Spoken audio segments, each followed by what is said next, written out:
Hey, buddy. Hey, buddy. Welcome to another episode of the Tripping Off podcast with my good buddy, Zach Dodson, and me, Jesse Lyon. Today, we're talking about Krampus. I don't think any hypnotherapy podcast conversation is complete without a discussion of the shadow side of Santa Claus. And so you happen to have a little bit of an affinity for Krampus. I do. And some knowledge. So I was like, Zach, take it away. I made some bullet point notes, but I'm excited for you to you're already like, I don't like some of these aren't quite accurate. I'm like, hell yeah, let's get into it. Because my experience of Krampus is just like the trailer for that really trashy horror movie. But that horror movie was great. Was it really? No, but yes. It was like campy, like fun bad.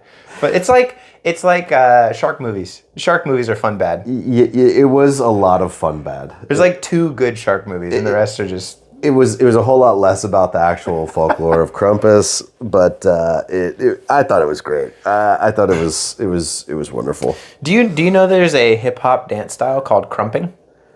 I have no idea what that is. So krumping. For those who are not educated, You steal children. No. I mean, no.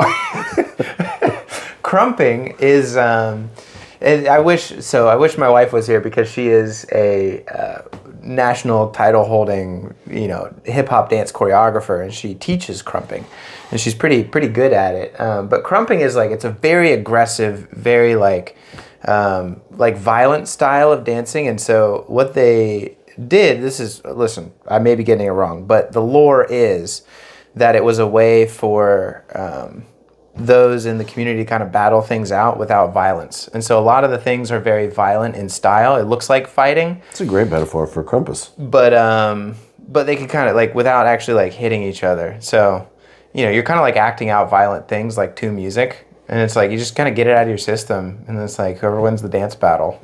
I mean, I think that we're done then because that's the metaphor for Krampus. Hell yeah. That's... So that's there is krumping. So I wonder what the Latin or Greek root of that word is, because I wonder if there's some similarities. A lot of words that are. I think it's Germanic. Yeah. The etymology would be, but yeah, I'm sure that there's some links there. Well, so Krampus. I say it like a grandpa. I got a cramp. Krampus, is it Krampus? Yeah, I mean, in English, I always get frustrated when people are like, oh, that's not the way you pronounce it. And then you have the random person that goes to France once and then has to call it a croissant. A croissant. I saw a funny meme of that on Instagram. They're like... Me too. Do you see the same one? They turned it into... Croissant! They turned it into the old 90s thing of, what's up? They were like, croissant! It was great. Okay. Yeah. But it's German, right? Yes, Germanic. Germanic in that region, because it's also Norse too. Well, a lot of a lot of Germanic religions take a lot from Norse stuff, and because there's so many likenesses. Some might argue that you could say that all that entire evolution from when people from Scandinavia were moving south. Okay. From that point on, which would include Norse mythology. Right. It's still Germanic. There's a little evolutionary twist that happened there when people started moving.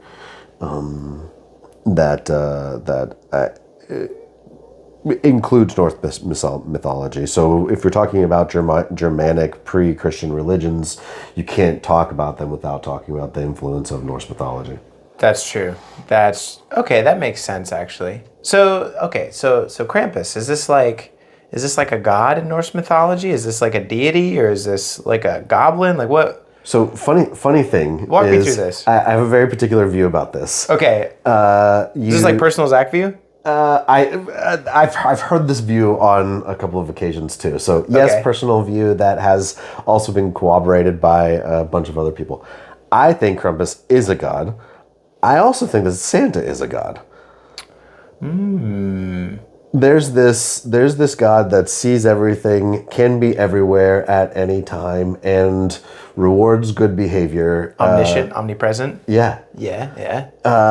And the folklore about it is there's traditions that when you take a step back from any dogma, you need to worship the God.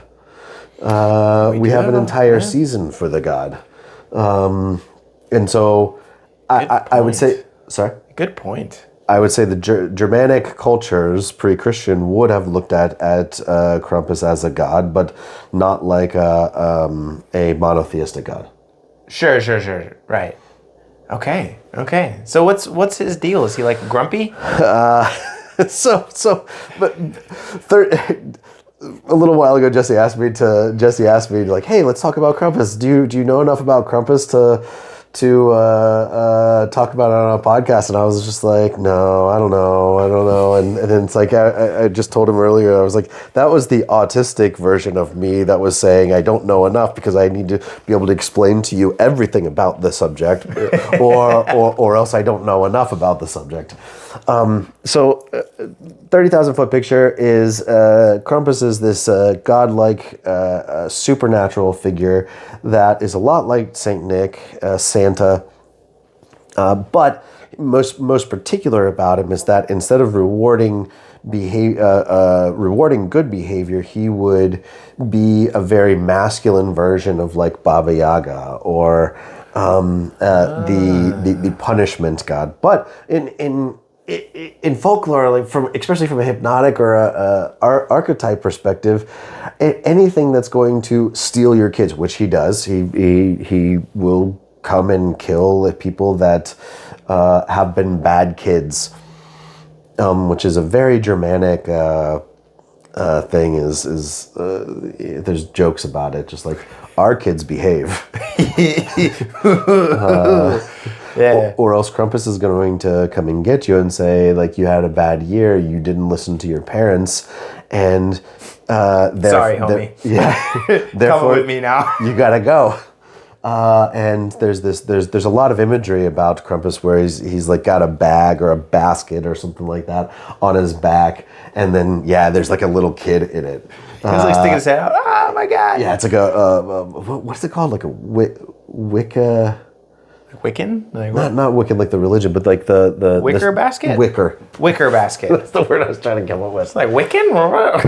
There's like a wicker basket, but then it's got like bars in it, so you see this like kid like holding on to like not being able to get out, but his face is just like crying that's like kind of horrifying. Giant goat character is carrying him away. Which in a lot of imagery, the goat is the Lucifer, the bad guy, the devil, the bad one. Yeah. And so he in a lot of renditions of Krampus, he's got these big giant horns. Do you know if that's like authentic? Like is that the original interpretation that he's got horns, or is that like some Americanization? It's definitely not Americanization. Okay. But I don't know enough to be able to say that if that was like a first rendition of it, because I evolved. Just curious. After we were taking note of that. Yeah. But yeah, he comes and he punishes bad kids, and so be good or else. Well, and apparently there's a whole holiday for him too, like December 5th.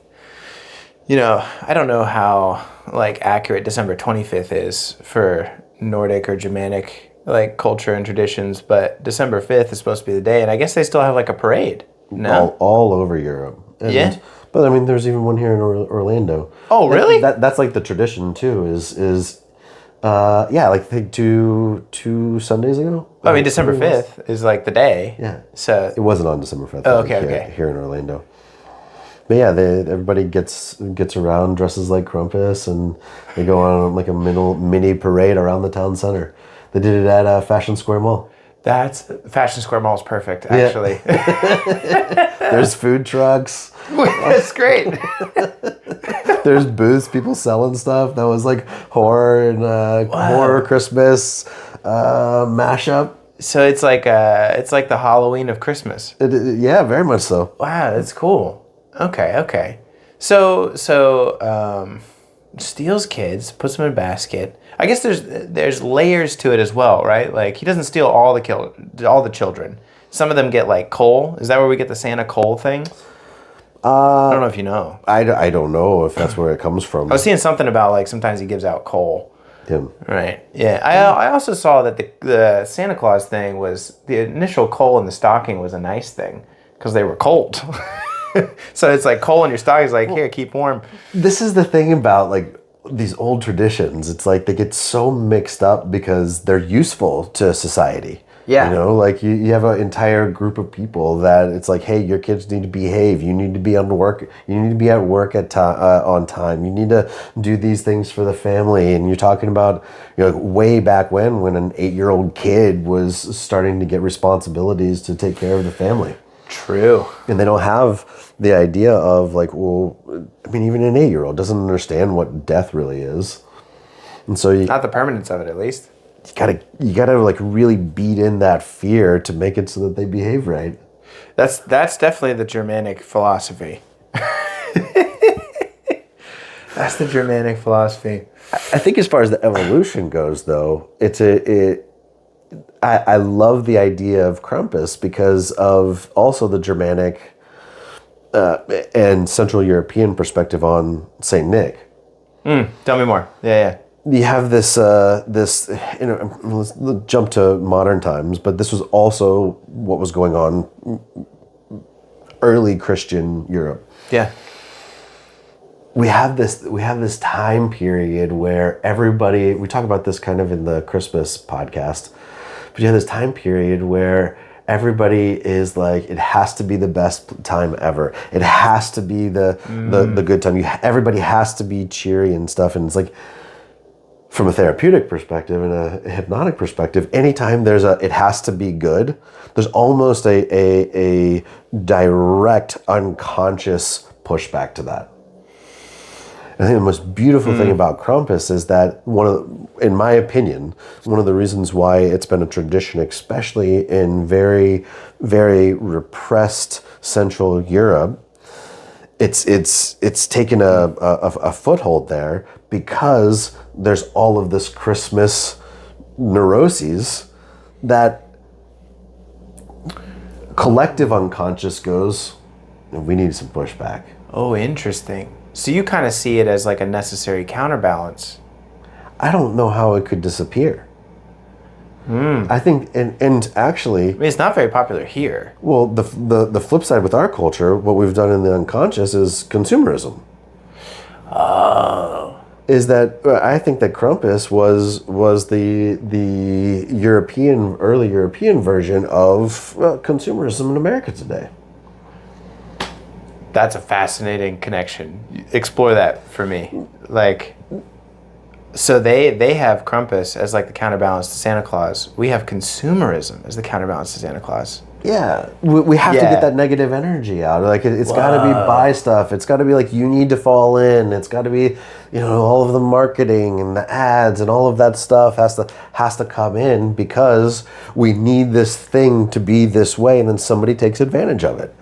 And the people that take advantage of it are the people that are putting ads out. Wow. They're saying if the entire community is saying it has to be perfect, well, we can give them this trinket and tell them that it'll be perfect if you buy this trinket. Wow. Conversely, in Central Europe, I think that there's this thing that happened that was like, if everything needs to be perfect, you need to be perfect too. You're not being perfect because you weren't perfect. Krampus is going to come get you and kill you. You will get scooped up. Yeah. We'll put you in a wicker basket. I just think of like a little picnic basket. It's just like, oh no. It looks like that a lot of times. Yeah. That's amazing.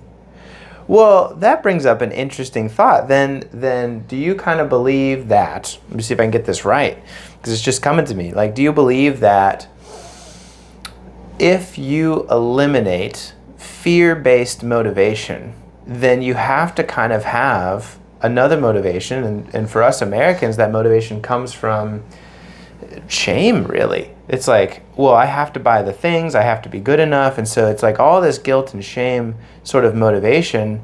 Do you think that Krampus really relieves some of that? Absolutely. 100%. Well, because when you say Krampus and like, kids being kidnapped, like, I don't know if all of you feel the same way that I'm feeling about it. I'm like, oh my God, that's so terrible. But that's the feeling that's supposed to be there, because when you say, oh, it has to be perfect, there has to be, that's so terrible. So wow. Because again, like my feeling around that is like I'm coming to this conversation with already the shame and guilt of Christmas, and then I'm adding on, oh, you also might be kidnapped. And it's like, no. Actually, eliminate the shame and the guilt part. It's just like, hey, like, don't be an asshole. You're gonna get kidnapped. Yeah. And so it like actually relieves all of the pressure in some ways. Well, and you see because there's punishment for it. It's like the justice system. Mm-hmm. Nobody has, well, I mean, it's an exaggeration, but you don't have to be as afraid because we have people who enforce the law and judges who condemn people to serve time for their wrongdoings. Supposed to, but yeah. Supposed to, right? In an ideal system, but But I think that's one of the reasons, like you see this throughout so many cultures, is that when you get connected to that shadow side, when you get connected to like the bad side of whatever it is, there's a whole lot less pressure and a whole lot less energy in general around like needing things to be the right way. The Freudian Vienna, we're talking about that in a different podcast. Because everything was so repressed, there was so much worse sexual behavior that was needing to get out. Yeah, it was like, it was stifled and trying to squeeze out. I was also seeing, like talking about the changes of Christmas. I was also seeing something that from a very good Instagram creator who has a PhD in like the history of sex, like and how it's like changed through. Her name's Esme. I forget the name of her channel, but maybe I'll put it in the show notes. I'm gonna need that. Yeah, but she was talking about how originally Christmas used to be a 12-day like drunken orgy. And so it was for 12 days, the very rich would open up their houses and it was just this wild party. And so there were some monks at the time, or priests at the time, who wrote about it. And so this is how we know about it in history. And they were calling it the Devil's Holiday.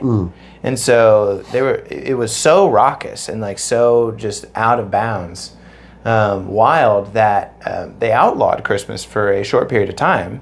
And that is what allowed Christmas to be condensed down to one holiday.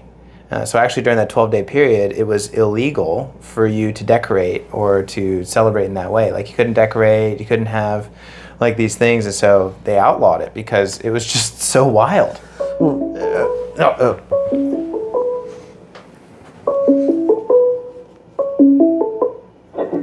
Nice. That's perfect. But yeah, they outlawed it for a bit because it was so wild. And then when it came back, it was just one day. And so that's kind of what changed it into our current interpretation of it. And then, of course, they had to put a Christian spin on it, the whole birth of Jesus Christ and stuff, to keep it from, being just this let loose time, during the winter. You see that with so many different colonialized holidays, is that it needs to be, whenever you just take something from a people group that is being like dominated by an external people group, you have this situation where you almost have to replace it because you just can't take it. The people will revolt. But if you say, hey, like you could still celebrate your holiday, but like we're gonna make it so it's a little bit different. And you see that across the board. And I mean, you see Christmas the way that we know it now, being that for a lot of cultures. That's not to get into the argument of, the chicken or the egg, what came first and all of that stuff. The fact of the matter is that over the course of time, people groups were told you need to celebrate Christmas, not Yule, not the winter solstice, not all of these other holidays. Do this one, but Christmas then evolved and started taking on a lot of the other things, which is, go look at the history of the Christmas tree, the Christmas star. Very sexually suggestive. Yeah, lots of stuff that we're still took into that. And pagan, very pagan. Yeah. What does Krampus do with the children? Does he eat them all, or is it like purgatory for a bit and then you go back home? He eats them. He eats them? Yeah. Nice. But again, there's different traditions about that. So there's stories about him just like capturing them and feeding them to the animals, capturing them, but they die. You're gonna be eaten. Yeah, you're not surviving this. Which that brings up another thing, which is the shadow side of anything. Anytime I believe that anytime an archetype like eats kids. Okay. It's actually like a coming of age story for themselves. I was gonna say, it sounds like it. Yeah, I think so. It's you don't want to get eaten, because then you will turn into something and be reprocessed into something that society won't accept. We all become poop. Yeah. That's why poop's my favorite dream symbol. Yeah, it's very creative. And then somebody steps in it. Yeah, and then somebody steps in it. Yeah. There's. I think sometimes we can be like, oh, that's cute and funny, but there are some real psychological pillars and some researchable shown truth to that, because it's very, very common for parents to have children, or to have dreams about their children dying during those times when they're coming of age, whatever that new age is. And I get messages about that all the time. Which is like, my response to that is, good. Yeah, that's great. same. So how are you going to do that? How are you going to cultivate it? And so just to flesh that out for those listening, like, because don't actually kill your kids. Yeah, you shouldn't kill your kids. But what I tell people is like, I had a dream about my infant being eaten by an alligator. I was like, that's amazing. That's wonderful. They're like, what? And I'm like, well, because your infant is going to die. They're like, you're not making me feel better. I was like, but in their place will be a toddler. And then they'll have one about, their toddler gets hit by a car. And it's like, well, yeah, kind of, the car of puberty. And then they turn into a preteen and a teenager. And then like, oh my gosh, my teenager, something happened to him. And it's like, well, yeah, something is going to happen to him. Your teenager's going to die, and there will be a full adult that you're going to have a peer-to-peer relationship with. And so the markers of that are so important, because if an adult and a parent do not recognize the transition from one to the other, you get situations like my grandma. May she rest in peace, love her so much. But she forgot how old I was, and she would send me coloring books when I was 16. Like the little kitty ones with the markers. And it was so sweet, and it never bothered me a thing. I was never ungrateful. I was like, that's so sweet. Grandma thought about me. Or she'd buy me clothes, but they're like elementary size, and I'm like in high school.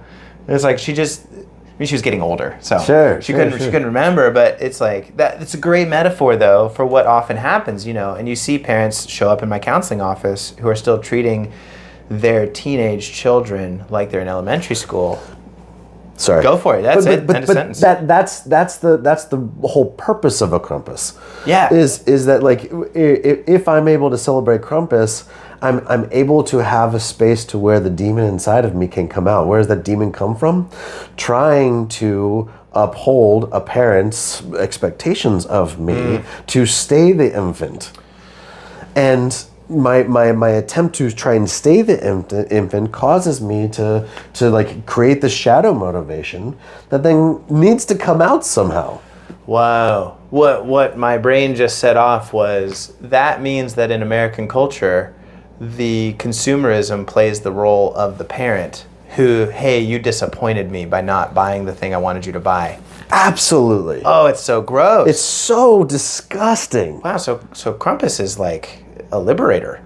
Absolutely. I think that all of the archetypes, all of the gods that are like that, the one that I get in the fight with the most is Lucifer, but every single time there's a god like that, I think that's the liberator. Wow. Well, because I think so many people hear you talk about like, Baba Yaga and Lucifer and Krampus and your fascination with them and your appreciation of them. They're like, what the fuck's wrong with Zach? Why is he such a weird guy? And it's like, get the demons out. Oh, because knowing you for so long, one of your core passions, and the reason I consider you such a close friend, is you have such a deep passion for liberating people from those things that bind them. Absolutely. And you see Lucifer and Baba Yaga and Krampus as the liberators of, it's time to take away the childlike repression and grow up. I got a great argument with a client just the other day because former pastor. Beautiful. Faith is very important to him. We have the greatest conversations about faith and doctrine and dogma and all of those things. And he actually brought this up.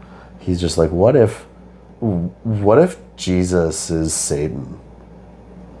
Because he was dealing with like the liberator stuff. He doesn't believe that, especially not from a fiery meteor comes down and explodes us. Blasphemer! He was just toying with this thing because everything that you just said about the liberator, that could also be Jesus. And so we're kind of backdoor making assumptions that there's not any valid doctrine, valid playing with ideas. Yeah. He was just playing with ideas, and he was just like, yeah, I've got freedom. Yeah. And I was like, that's great, man. Yeah, because that follows sort of the Christian shift from Old Testament to New Testament, where now you're not bound by the law. And that's what he was talking about. Christ forgives everything and all that stuff. And so it's like you're seeing that same shift with Krampus. Well, I'm starting to like Krampus a lot more now. I think he's great. Yeah, he's pretty great. I mean, he's got pretty cool robes and horns, man. I just tell you what, it's pretty badass. It definitely looks cool. I can get into it. I don't know if it's possible, but maybe we can throw up some thumbnails. Yeah, we'll splice in some little pictures here and there of like Krampus. If you're not watching this, there's a video on Spotify, and there's also this is uploaded to YouTube as well. Hopefully you're watching on YouTube. Hit the subscribe button. It helps us out a lot. But we'll throw some images up in there. Can you like? Did I show you this? This is one of the guys. Oh my gosh! Yeah, can you send that to me? Can we put that up there? We absolutely will put that. You're probably looking at it right now. That's an intense costume. Right? Wow. He won the costume competition. I mean, he's got my vote. He's even got like I don't think I have a picture of his back, but he has a wicker bag on his back. The sleigh bells and the whole thing. Yeah. Is there significance to the staff? It's usually made out of birch. Yeah. I don't know about Is it like for whippings, kind of. I don't know. Less about like whippings, but it's more like a connection to in the pre-Germanic tradition. Birch staves were like a symbol of Odin, the creator god. Oh, okay. So I think that it came from that, but in all honesty, I don't know. That's very cool. I don't know about Krampus. That's very cool. But Krampus does have connections to Odin, the imperfect creator god, the warrior, I get like this may be like blasphemous, but like Zeus, imperfect creator. Yeah. Right. Zeus has he's always making mistakes. He's always messing up, and so it's very different from that Christian perfection god. Like does absolutely nothing wrong, and it's like that's a tough like story to listen to as well, because like when you have a creator who's perfect, it's very unrelatable. Well, let's go back to whenever something needs to be perfect, there is always going to be a shadow side that comes out in a different way. All right, blowing my mind here. I'm just thinking of the Christian foundations of American culture and how so many things are difficult because without acknowledging the importance, significance, integrity of that liberator dark god, well, you have to make up for it somewhere else, and that's where you get a lot of the social pressure of the Christian religion, the shame and the guilt part, which anybody who we talk a lot with people who talk about religious trauma, in our practices, and usually the thing that comes up is the shame and guilt piece, because there's no space for the demons to come out. Which I think back to kind of the story of Krampus, because he's stealing the children away because they're bad. I think when I hear that story, I think like, oh, well, you have to behave in order to be good. It's like no, he's going to steal the children away. Yeah. That's all the children. There's always going to be children who get stolen away because as you mature, you let in your shadow side. And it's like, hopefully, well, like you develop sexuality, you develop a knowledge of right and wrong. And so your innocence is lost. And so the greater metaphor for me is like, well, I hope that one day Krampus comes and steals away my innocence, because there's a vulnerability to that, which is inherent in the story. Children are very vulnerable. And so either you have to be a mommy or daddy's, boy or girl, and remain under them and allow them to be your shadow, and you'll resent them for it. Or you have to grow up and you have to recognize that there's evil inside of you. I think a lot of times that equates with sexuality. I mean, every aspect of the psyche, but yeah, equate is the good word there. It's like, Jung called that the process of individuation. Absolutely. Well, it's making me think of some readings I've done with Esther Perel. If you haven't read any Esther Perel, it's fantastic. It's a great book, Mating in Captivity, which I think I've talked to you about several times. But it talks, I appreciate the way that she approaches that conversation, because she talks about how power dynamics are important to healthy sexuality. And in the confines of a consensual relationship, playing with power differentials is, part of healthy sexual expression. And so I think a lot of people can look at like kink community or BDSM stuff or 50 Shades of Grey kind of things and be like, oh, what's wrong with that? And it's like, well, no, that's really important. And whether you embrace it or not, or pretend it's not there or not, there's always power differentials, and that's the play. I mean, it is there. There is always a kink. Well, for sure. You just close your eyes to it, or ignore it's not there. But if you ignore it's not there, then it squeaks out in other ways. I would rather just admit it. That way it can be in the light of consciousness, which is a much healthier and safer place for it to be. Because then there's power differentials that are not acknowledged, and then they become manipulative. So from a collective unconscious sociology perspective, I think the reason why we have so much misogyny and sexual trauma is because there isn't a way for the Krampus energy to get out, the demons to come out in a healthy, consensual way. Yeah. And so it comes out in a non-consensual way. Yeah. The giggle was, heal your trauma, hail Krampus. Maybe that's the title of the podcast. I think it probably should be. Heal your trauma, hail Krampus. But it's so true, though. I mean, there's so much. We giggle, but yeah, there is a lot of truth to it. I'm glad that you said that, because I was all like upside down and messed up over here. I was like, I have to deal with shame and guilt and someone gonna steal me away as a vulnerable, innocent child? No. That's the same process. Being like acknowledging it as a shadow figure relieves the shame and guilt, and that's, I think. I mean, I feel a sigh of relief of just like, well, thank God someone acknowledged it, and now I can just be like, yeah, like, be careful of your wayward desires because of Krampus. Yeah, it's a lot better than just like guilt. If you boil it down too, like whatever there's guilt about, there's probably if it's boiled down enough, there's probably a positive, healthy motivation that is founded in connection with another human being that has been distorted. And it's that distortion that slowly eats away at us and creates that demon, because we're not a good boy. Speaking for myself, and my own trauma is all of the times that somebody told me you're not being a good boy, metaphorically even, that I said, okay, well, like I'll push that demon down. I won't be that boy. I'll be the boy that I'm supposed to be. Yeah. And then it always comes out in a negative way, in a destructive way. Yeah.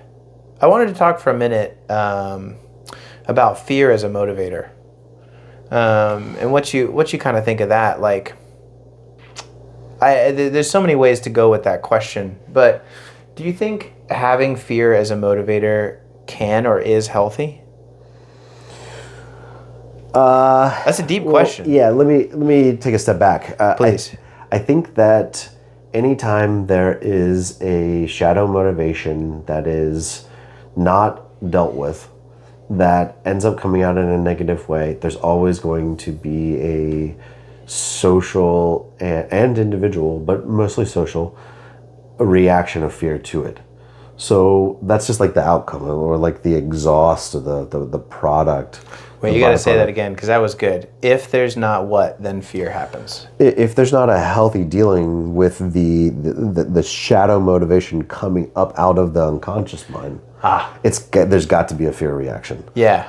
Because if it's like, oh, I want to do this behavior, sexual stuff, I want to do this kink, and then you get shamed for the kink. What that turns into is just like, oh no, I got to do all of the things to make sure that this kink never comes up again because I can't be that person, And so I think that the modern version of Krampus, outside of an archetypal perspective, the modern version of it being fear-based is just the reaction to a kid wanting to grow up, but society not being ready for it. Yeah. Oof. A child wanting to grow up, but society not being ready for it. Man, if that doesn't speak to all you listening to this, it definitely does to me. Yeah. It's difficult to integrate an adult. Children are very dependent, very needy, very, very simple. And so they're easy. But I think with that ease comes manipulation. I mean, we manipulate kids all the time. And so I think that has to be acknowledged. I'll add another layer to my thoughts about the fear thing, and I hope this brings, I really genuinely do, I think it brings some encouragement of, I don't know if fear necessarily is the healthy motivator. I think fear is important and it has to be acknowledged. I don't think it should be the core of who you are. If fear is what drives everything, I don't think that's a very sustainable model. But here's the secret. And this is important across many things. Emotions and dreams and imagery have both a light side and a shadow side, right? And so we're talking about that kink stuff, and there are some things that people want to do sexually in expressive wise that are not healthy and should not be done. Like if you want to go stalk somebody, you shouldn't be doing that. No. If you want to go prey on children sexually, you should not go do that. And so that's not what I'm talking about. Let me interrupt right there, please, if I can. The when I said like boiling down anything to its common thread, like to the most like basic of that. Mm-hmm. Even like stalking, yes, don't stalk somebody. Don't stalk somebody. But like even stalking comes from a root issue of wanting to be connected to somebody, but being unwilling to be vulnerable enough to get rejected. Yes. And so I think that's important because I think that I know where you're going with this. Yes. And yeah. That nuance had to be expressed in this podcast. Like it's don't do that. Like that is not a good behavior. It is not a functional behavior. But let's flip it on its head. My wife loves it when I stalk her. Right. When I show up where she doesn't expect me to, when I like pay attention to her like wants and needs, and then I purchase her something and give her a gift, right? But we're in a consensual relationship. I've been vulnerable. I haven't hid from that vulnerability. And so you can see where the American culture kind of like, screws it all up, because I could imagine how guilt and shame would keep me from being vulnerable and then would lead to inappropriate stalking. But because I've been brave enough to be intimate and vulnerable with my wife, now I can have healthy stalking. Mm-hmm. I'm playing with terms here. Follow with me. I'm not talking about regular, but there is, you could think about it, an element of stalker-ish, like I'm paying very close attention to her wants, desires, needs, so I can provide and care for them before she even has to ask. She appreciates that a lot, right? And I appreciate her doing that for me. And so the good segue, and that is the point that I'm trying to get to kind of make a final point here of fear plays into the same dynamic. Yes. Right? There is healthy fear and unhealthy fear. And when we say fear, that's a negative term in our, diction. I would argue that the healthy expression of fear, the light side of fear, is gratitude. Mm-hmm. And I think, I sent a message to my staff this morning, and I've been talking to the alumni in Discord for the hypnotherapy course that we both teach, just saying that this is a very difficult time, and that shadow complex of American consumerism that leads to guilt and shame must be fought with the weapons of appreciation and gratitude. And I was like, today I'm grateful I got to take a hot shower.